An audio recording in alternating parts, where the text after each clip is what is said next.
It's just weird, but not in a good way. Well, she's going out first week anyway. I hope so. No one likes her, do they?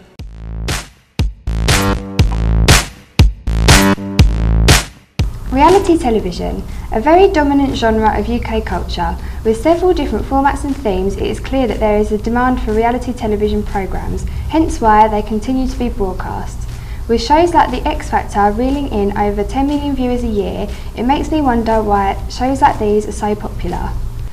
I think reality is so popular as a genre because we just have such an appetite for it. Producers as well as the audience, everybody just wants to have more. We just love watching reality TV. I mean, we all like watching people do stuff, and certainly like nowadays, realities, there's so much variety out there. Like there's something that appeals to everybody. Just get involved in someone else's life and what they're doing. I think people really like to watch it because it's entertaining. My name is Jade Cooper and I have been exploring the sadistic and voyeuristic nature of reality television viewing as I want to find out why audiences enjoy participants being embarrassed and humiliated. This led me to question, who has the power in reality television? Is it the consumer who has the pleasure that needs to be fulfilled? Is it the producers or television companies who create the programmes? Or is it the reality television participant who, without them, there would be no programme? Using UK's Big Brother and The X Factor as examples, I want to uncover where the power lies in this type of programming and why so much of our UK television is based on humiliation of participants. I interviewed experts in the field to gain their opinions on this subject. Mahala, a reality television participant. Charlie, a reality television producer. Jade, a reality television viewer. Jenny, a reality television producer and director. And Lou, a reality television participant. To establish their understanding of reality television in relation to my project, I asked them what their experience with reality television is. I was recently on First Dates on Channel 4, which aired in March. I've worked on quite a lot of reality shows, Fame Academy, X Factor, a whole number of series of Big Brother. I'd say that I probably watch about 80% of the reality TV programmes that are aired on Freeview or normal television. I am a producer and a director and have worked on a number of reality TV programmes. I was on the TV programme Shipwrecked in 2006. It was amazing, it was really fun. Firstly, I want to draw attention to the humiliation and embarrassment of participants that occurs on reality programmes. I asked my interviewees why they think this happens. I absolutely would enjoy a programme more if the participants are being embarrassed and humiliated. That is the main thing of reality television. Well, I think it comes down to what someone actually classes as humiliation. Having worked on so many programmes before, I've sort of become a little bit desensitised to it. Like if you take Big Brother as it is sort of now, and even like for the last, however many years, I don't know what series we're on now, like 13 or 14 or something. Back when it started, it was genuinely an experiment. But now, the contributors are so media savvy, like they absolutely know what they're getting themselves in for. It doesn't really matter to them. All they want to do is get on TV. I guess it's interesting to watch like the lengths people will go to with the kind of things they're asked to do. Yes, they're humiliating, but actually it doesn't really matter to them. They'll just do it. So even if it's an awkward situation, they're not going to cut that out because they know that's going to make good TV because people are going to be talking about it. If I'm producing a programme and not that I want someone to be humiliated, but if they are being humiliated, I know that somehow I am going to get more viewing figures. I know that sounds wrong, but it's true. I then asked the participants if they felt intentionally embarrassed during their experience and how they felt about this. There was some kind of staged stuff that I think was meant to, some of the foods that we had to eat was like lamb tongue and stuff like that, and some of the kind of like wildlife aspect of it, I think they were put there to kind of provoke a reaction out of us that was like something like, you know, that we didn't really want to do it. The reason that programme is made is purely to get that kind of shock factor. They didn't portray me in a bad manner. They just made me out to be quite laddish and quite honest about everything. If you get the cameras around you, so they pick up every single little thing, and then they edit it to how they want it to be and how they feel like they're not going to embarrass you but still going to make good TV at the same time. I want to find out if there is a correlation between viewer ratings and the amount of embarrassing content shown on reality programmes. The TV producers gave me their insight on this. I think viewing figures are probably, related to the humiliation that people see. I know I definitely like watching people make idiots of themselves. I think viewer ratings probably do go up when people are being humiliated, because we all love to watch things like that, don't we? So I would say in answer to that question that yes, I think viewing figures do go up when participants are being humiliated. From the experts' responses, it is clear that audiences enjoy watching participants being embarrassed or humiliated. I want to find out if this makes audiences sadistic. Yeah, I do think they are a bit sadistic. It's sadistic without sort of malicious intent.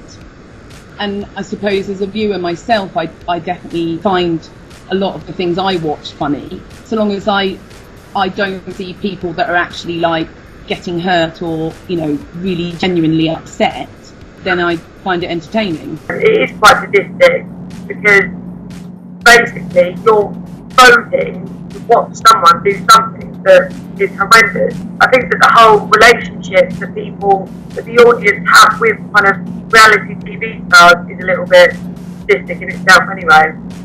1.7 million people tuned in to watch the first episode, which is my episode. That's a lot of people to be watching that sort of TV. I don't think they're sad, I just don't think there's anything to them. I think sadistic is quite a heavy word to use. As an audience, we love watching people being humiliated. So if that's being sadistic, then yes, I think we absolutely love watching people being humiliated. I think if sadistic means that I get pleasure from other people being sad or being humiliated or being ridiculed, then I would have to say I'm sadistic for watching reality television. This sadistic nature of reality viewing leads me to think that there is a great deal of power in this type of programming. I asked my interviewees where they think that power lies. I'd have to go to the production companies because they control everything that goes on. They pick who's going to make good TV, who thinks they're going to make good TV, because you go through like interview processes. So I think the main people are the producers, and then it has to go audience, because if you put on something on the TV that everyone's going to watch and you get good feedback from them, that means the producer doing something right, so they're just going to redo it, keep redoing it and just build up the numbers for, say, the next series or 2 series down, and it can change things all the time. I think with the uprising of social media, I think that the audience has a massive amount of power. For example, with the X Factor, there's an app that you can download and you can cheer from your room that you're watching it in, which I think is a really massive amount of power. And you can tweet in while you're watching it and you can see the judges' tweets. It's almost as if they've broken that fourth wall between the audience and the producers, because you feel like you're part of the television programme. Whether you are or not, the audience are never going to know that, but they feel like they've got power. But then that would also lead me to think that because we're not totally sure whether we've got power, then it could be the producers. I do think that a producer has power over the viewers and the contestants. Like it's a controlled environment, you know, whichever production you're talking about. The producers decide what the viewers see. There's definitely a lot of sort of manipulation in terms of leaving certain things out. You know, depending on what they include and don't include or how they portray something, you know, you can totally control how like the audience develop their feelings towards someone, whether they like them or whether they don't like them. The power in reality programming is down to the companies, the production companies that produce the programmes, definitely. Now, I'm a producer and I've worked on a number of reality shows, and even though a lot of the reality shows look like they just happen, a lot of the time they're scripted.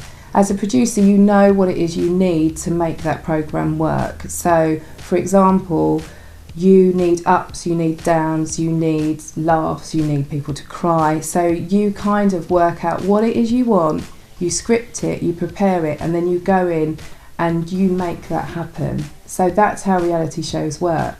So I definitely think the production companies have the power. As I am an audience member, I feel I do have power when I'm given tools like being able to tweet and being able to communicate with the people that are on the programme. And I feel that they've made the programme for me to watch. So it's, if I wasn't there watching it, if they didn't have the audience base, then the programme wouldn't be successful. So yeah, absolutely. I think the audience is the powerful one. I think it depends on the nature of the programme. There's lots of people, I would say that the participants, especially with stuff like Big Brother and that, they have loads of power. This has made careers for people that wouldn't necessarily be famous for anything else other than that they were in the media spotlight. We'd had to do a task, and somehow the office in London has kind of cheated the numbers to make it more like, gripping in the final week, but that we wouldn't let them film us. They need you. They need you as much as you need them, the food and everything, because fundamentally you can ruin their programme. From this research project, the clearest conclusion that I can make is that the power in reality television lies in an interdependent relationship between the television producers, audiences and participants. They all rely on each other for this type of programming to be successful. I am glad that I have highlighted the sadistic nature of watching reality television, as it seems that this is not apparent to everyone. I have found that many people do agree that audiences are sadistic, although it could be considered as a heavy word to use. It appears that people, including the reality television producers that I interviewed, do not like to think of themselves as being sadistic, which could mean that they are in denial about admitting this. The complementary element of the sadomasochistic relationship means that the participants of reality shows are willingly signing up, knowing that they are likely to be humiliated in public, in thinking that they might get something of ongoing value out of their experience. Whether it be fame, money or a free holiday, they make the programme happen and they make it successful.